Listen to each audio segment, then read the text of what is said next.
Hello friends, welcome to bliss cinemas. இன்னைக்கு நம்ம Tamil டப்பிங்ல release ஆயிருக்க 2 செஃப்ஸ் அண்ட் வெட்டிங் கேக் படம் எப்படி இருக்குன்னு பார்க்க போறோம். வாங்க வீடியோக்குள்ள போகலாம். இந்த படம் பார்த்தீங்கன்னா 2023 ரிலீஸ் ஆயிருந்த ஒரு ரொமான்டிக் காமெடி படம். இதோட ரன் டைம் பார்த்தீங்கன்னா 1 hour 32 minutes. இந்த படத்தை பிரையானி நார்ட் டைரக்ஷன் பண்ணியிருக்காங்க. இதுல பிரென்சிஷா, மேட் ஹாமில்டன் மற்றும் பலர் நடிச்சிருக்காங்க. இப்போ இந்த படம் எப்படி இருக்கு பார்க்கலாமா வேணாமா, யாரெல்லாம் பார்க்கலாம் அப்படின்றத இந்த வீடியோல தெளிவா பார்க்கலாம். இப்போ இந்த படத்தோட கதையை பத்தி பார்க்கலாம். நம்ம ஹீரோயின் பார்த்தீங்கன்னா ஒரு ஃபுட் கிரிட்டிக்கா இருக்காங்க. அவங்க பர்சனல் லைஃபை விட இதுதான் ரொம்ப பிடிச்சி பண்ணிக்கிட்டு இருக்காங்க. நம்ம ஹீரோ பார்த்தீங்கன்னா ஒரு செஃப்பா இருக்காரு. ஆனா அவர் கிரிட்டிக்ஸ்னாலே பிடிக்காது, அவங்கள ஹோட்டலுக்குள்ளே விட மாட்டேன் அப்படின்ற மாதிரி ஒரு நபர். அதனால ஆரம்பத்தில் 2 பேருக்கும் முட்டிக்குது. ஒரு கட்டத்தில் பார்த்தீங்கன்னா நம்ம ஹீரோயின் அவங்க சிஸ்டர் மேரேஜுக்கு போக வேண்டியதா இருக்கு. போன இடத்துல பார்த்தீங்கன்னா அந்த மேரேஜுக்கு நம்ம ஹீரோ தான் ஃபுட் சப்ளையரா இருக்காரு. ஆரம்பத்துல இருந்தே 2 பேருக்கு அங்க முட்டிக்க ஆரம்பிக்குது. அதுக்கப்புறம் இந்த படத்துல என்னென்ன சுவாரஸ்யமான சம்பவம் நடக்குது, கடைசியில் என்னதான் ஆச்சு அப்படின்றது தான் இந்த படத்தோட மொத்த கதையே. இப்போ இந்த படத்தோட பாசிட்டிவ் நைட் பத்தி பார்க்கலாம். பாசிட்டிவ் கண்டிப்பா ஸ்டோரி பிளாட்டை சொல்லலாம். ஒரு இன்ட்ரெஸ்டிங்கான ஸ்டோரி பிளாட்டை எடுத்திருக்காங்க. ஒரு சின்ன ஸ்டோரி பிளாட் தான், அதை நீட்டாவே கொடுத்திருக்காங்கன்னு சொல்லலாம். அதை பெர்ஃபார்மன்ஸ்ல நம்ம ஹீரோவா இருக்கட்டும் ஹீரோயினா இருக்கட்டும் ஒரு அல்டிமேட்டான பெர்ஃபார்மன்ஸே கொடுத்திருக்காங்க. இந்த படத்தோட மிகப்பெரிய பாசிட்டிவ் பார்த்தீங்கன்னா விஷுவல் சொல்லலாம். படத்துல இவங்க வச்சிருக்க ஒவ்வொரு ஃப்ரேமுமே நல்லாவே இருந்தது, சூப்பராகவே இருந்தது. அதுக்காகவே கண்டிப்பா இந்த படத்தை ஒரு வாட்டி பார்க்கலான்ற மாதிரி தான் இருக்கு. ஆனா மற்ற ஆஸ்பெக்ட்ஸ் எதுவுமே சரியில்லை. படத்துல இவங்க ஃபுல்லாவே கான்வர்சேஷன் பேஸ் பண்ணி தான் போறாங்க.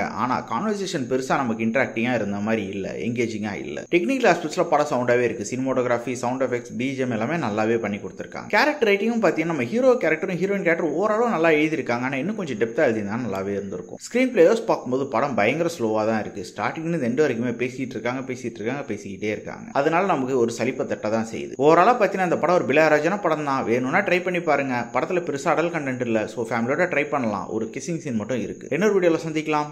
தேங்க்யூ.